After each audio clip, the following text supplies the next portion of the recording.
Ironman 70.3 is on the move. The Ironman 70.3 World Championship is coming down under to Queensland, Australia in 2016.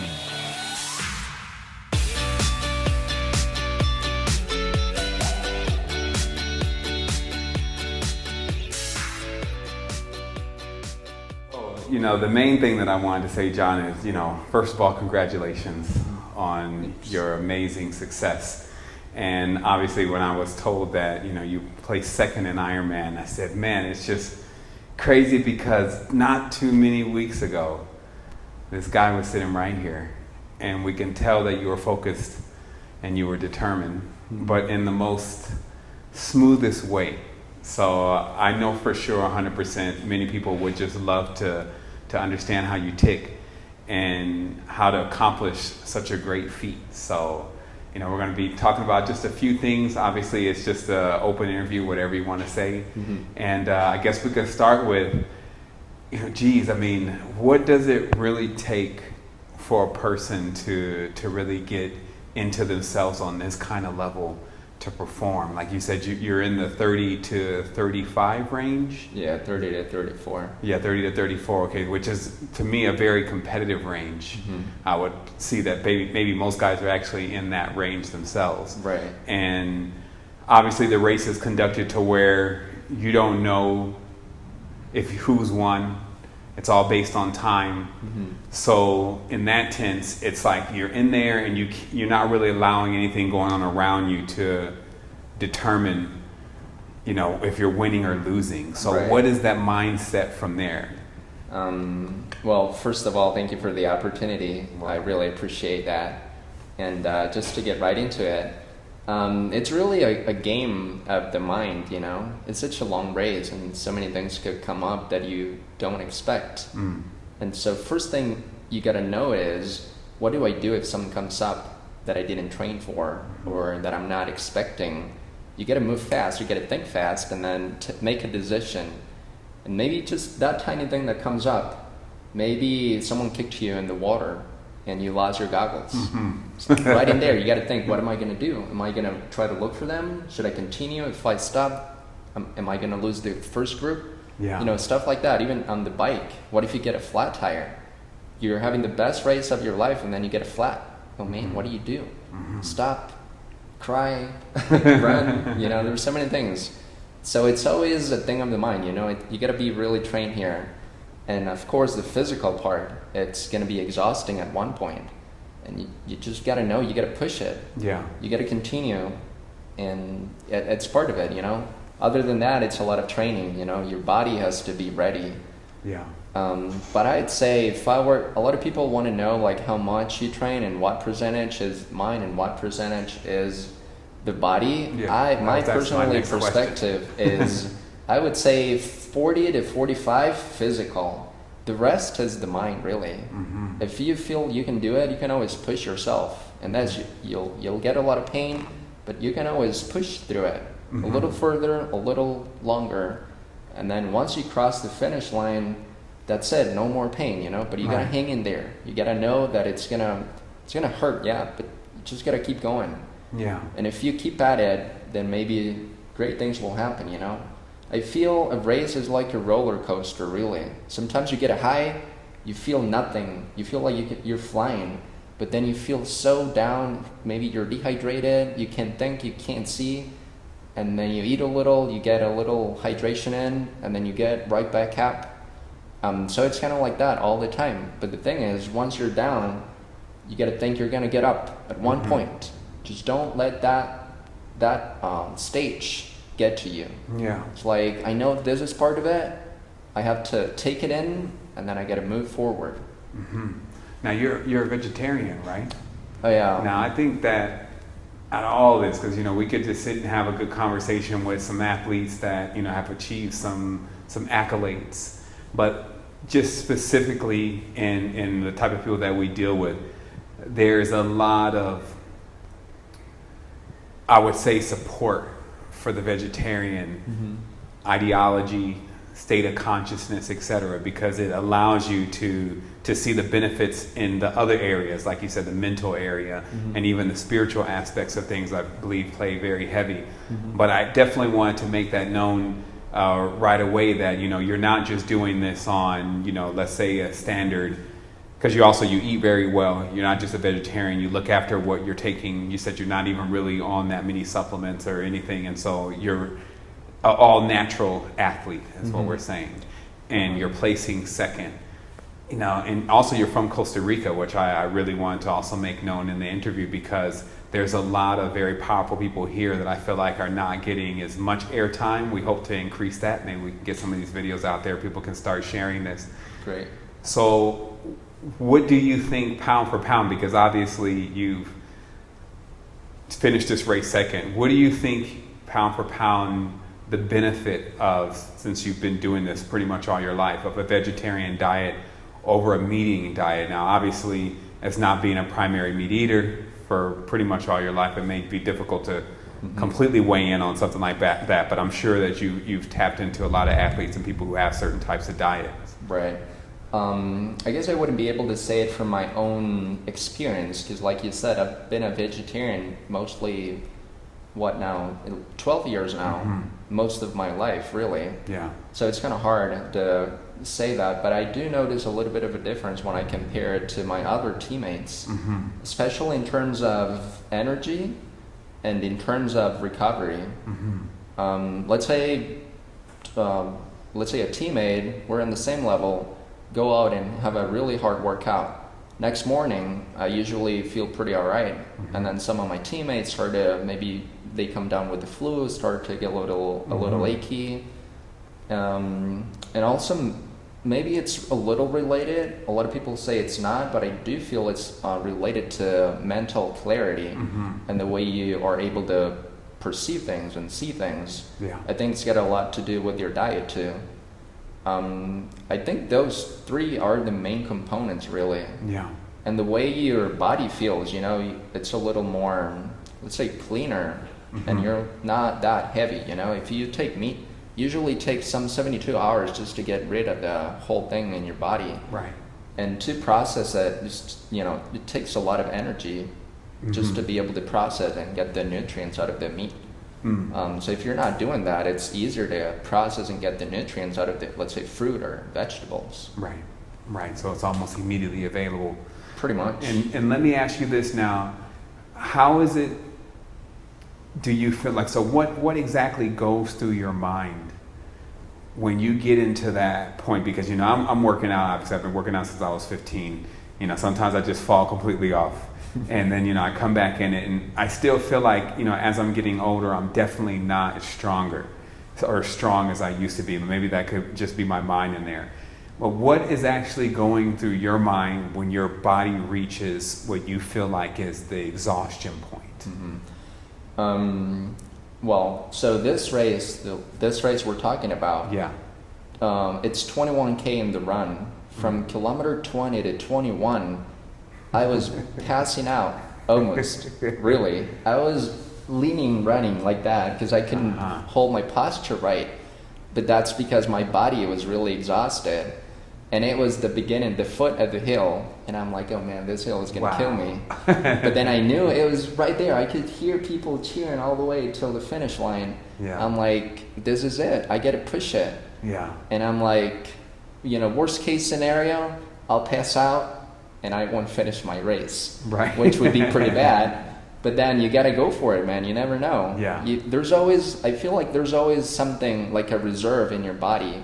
You can always get something out of somewhere to push you through. Right. So let me ask you this. So how do you do that when there's not anyone at the finishing line and you're just pushing it in your own training? What are you setting in front of yourself as? Is it the event?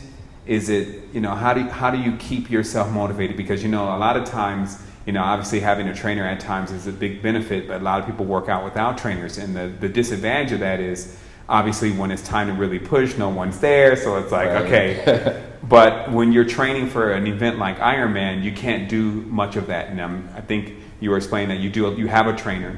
and then obviously you do a lot of training yourself. So in those moments to get yourself going for an event like this and you're training yourself, how do you do that?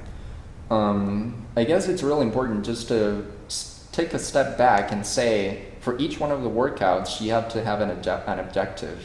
And once you know what you're going out for, then you gotta aim for it. And it's like a mini race, you know? It's like if you're going for let's say a 15K run and you wanna run it at a certain pace, that's your race, that's your goal. And it's you, man. You know you gotta get there, and it's a challenge. It's about, I don't know the real word, but it's like, I wanna do it. And I wanna prove myself that if I wanna do it, I made a decision that I wanna do it. I wanna push it and see if I can do it. Maybe I'm not able to do it, but then I tried, you know, at least I wanna try. Sometimes it'll work out. But if I don't try, man, oh man, that's the worst ever. So it sounds like then that, you know, a little fun competition goes a long way.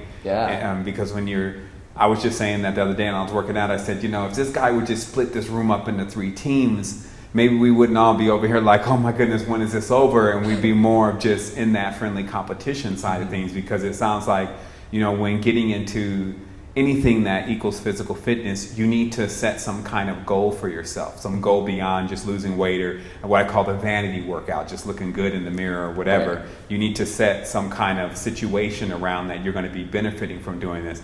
And I think that's a big point, because I don't really find, I mean, even these days, it's kind of hard to take on the other component of actually getting into, let's say, some kind of sport on at least a part-time level. So how do you find this blending in with your normal life, like your training? Because you were saying before that there's an ideology behind what your trainer was bringing forth about, you know, just making sure that you have what goes on outside of the sport itself.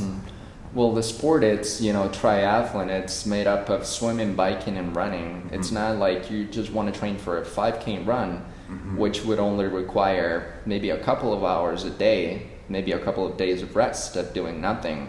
Triathlon is like, maybe you gotta get in 3 sessions a day for 6 days a week. It means it requires a lot of your energy, a lot of your attention. So it's kind of easy to get caught up in it and be like, all I want to do is this.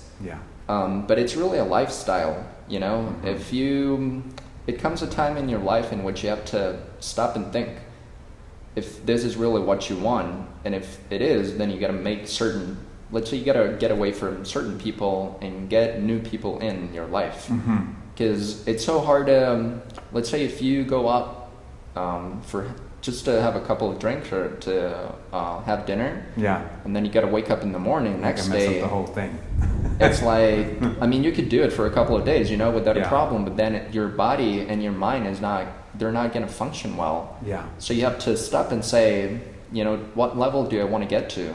And it's part of that, you know, you got to live with it. You got to, it's all about that, really, living it, and your lifestyle, the things you eat, the things you think, how you sleep, you know, the people you get around with, all of that influences how you perform.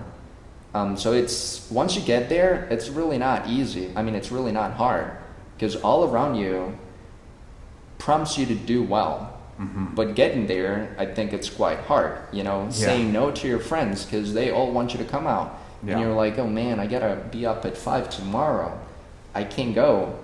You know, that's hard. That's a real hard part.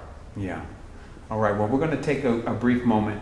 I'm going to reset some things. And when we come back for the second half, or forward as I always say, we're going to get into some of the roots to how this works even on a spiritual level. Like, what is the total tri-merge of the mental, spiritual, and physical environment of a triathlon? And we're here with John Garita. And he's placed second in Ironman, which, you know, we've all seen it on TV, love to catch it. And this is somebody who's been there, and not only just been there, but placed second, and also a vegetarian. So I think that's just incredible. So we're going to talk when we come forward. All right, roll 1, scene 2, shot 2, take 2, action! So much energy going on there.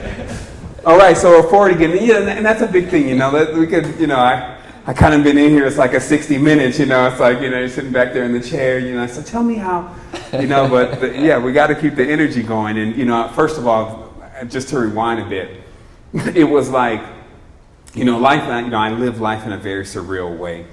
And like I said, I can remember we were sitting here 2 weeks ago, and, you know, when we were talking about just sports and, you know, we got into some metaphysical conversations, you said you were reading some books also, which I do really want to know about. There was one book that you said you were reading. I kept asking Jen, hey, you know, get that and see, you know, what exactly he's reading. So what does your book list look like right now? Like, what are you delving into when it comes to keep continuously developing yourself? I always like to see people from usually their minds, you know, because that's a great thing. What's one of the greatest things we have, you know, but the way you use it, it's really great, because when it comes down to the mind, there's really no difference. All of us are on the same level.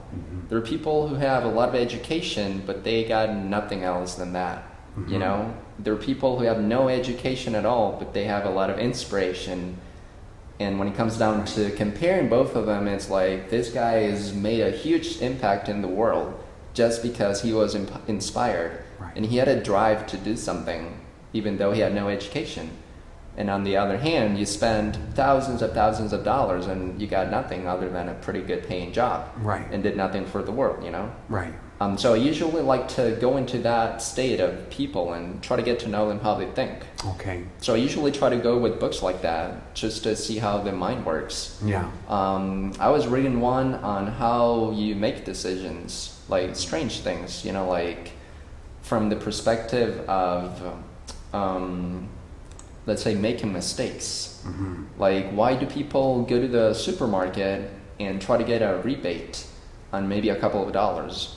But when it comes to some bigger, they're like, I'll just pay for it. It doesn't matter. You know, like people complain about small things, but at the end of the day, they may be saving $5. But when it comes to big things, they're like, they don't even think about rebating, you know, and stuff like that usually. Or why do people get frustrated when something really bad comes up in their lives? Or I usually get interested in how long it takes for a person to forget something or to forgive someone. Which is really interesting. You know, it's a decision. Why do you want to wait before you forgive someone? If you want to forgive someone, just do it right away. Okay, someone made a mistake and we all make them. Why not just go ahead and forget about that? Okay, you made a mistake and, you know, we'll just move on. Some people get caught up in that in 2 years. Or, you know, 6 months. To me, that's really strange. Same like eating meat. It's a mental thing. To me, it's really strange just to go and kill an animal to eat it. Might as well kill a cat and eat it, you know. Where's the line drawn, right? I mean, you brought up some very interesting things there, because just in the beginning, you know, examining how the mind makes decisions, we find that there seems to be a lot of pre-programming and conditioning around decision making that utterly makes no sense, right? And then when you really start getting under the, you know, the skin of it, you start realizing that, hey, like you're saying, hey, I'm saving $5 here, but when it's time to buy the Lamborghini, I didn't even think I just lost 150,000 or whatever. You know, it's just sometimes the ideology. And I also find that that's also prevalent in many ways, and we talk about this a lot here, with things that can help you, things that can benefit you. So let's say, for instance, there's some kind of device or something that, or some supplement that can help you get to your next level, and you're thinking, okay, $59, but yet, you know, the 10th or 20th pair of shoe, $150, okay, this is a good investment. So it seems that obviously there's a lot of pre-programming that allows the mind to be predisposed to making very bad decisions, right? And a part of getting out of that whole spectrum of things is mentors, right? So what would you say has been like your mentor or driving force through this whole thing? Because, you know, you're coming from a country that is an amazing place, very beautiful, but also in many cases sometimes stagnant with how fast it's progressing, especially with its citizens and what it's doing. So how do you get out of a mold in where the overall environment can sometimes be trying to hold you into it? I'd say the main reason is that I've been given the opportunity to see parts of the world and get to talk to people who've made a difference in their lives when they had nothing, starting from scratch. And I'm talking homeless people who made a great impact in the world just because they wanted to, really. That's what it all comes down to, because they really wanted to, and they pushed and they got there. And I say, you know, what's the difference? Why can't I do that? You know, there's nothing really impeding me from getting to where I want to go. Usually that's how I see it. And what is your zodiac sign, if I may ask? What do you think? Well, I mean, I tend to not dig too deep into the zodiac personally, but every time if I ask someone, I kind of put it in a mental file cabinet and I say, okay, you know, that's that kind of aspect of personality. And the reason why I asked that was because when you talked earlier about being able to make a decision or a change rather rapidly, like, you know, when someone gets upset, how long do they stay upset, you know, or someone's mad at someone, how long do they remain mad before they move on to something else? And, you know, I've kind of done my own side research on that because I happen to be one of those people who I seem to can't go to the end of the day without completely washing it with someone like, okay, we're cool, you know, it's over, and just to keep things clear so I don't hold that grudge. But I've noticed that a lot of people or some people tend to be more predisposed to that they tend to not be able to let go. And I started thinking, you know, how much does that have to do with zodiacal principles? Because sometimes you just can't find answers anywhere else. So that's why I asked, you know, because you have a very easygoing personality, and it seems like that's a major part of your ability to move through things and to also not really even consider the challenge part of a challenge, but more of the benefit of the challenge. So somewhat of a reward-based system versus the punishment-based system. So inside of your mind, when you, let's say, make a mistake, what do you normally do at that point? Do you just roll right into solutions, or? Well, to give you the answer, I'm Cancer. And I will always try to think about that, you know, the things that you go through life and the perspective you have. I usually try to ask myself, is this something that I was born with, or something that I developed over the years?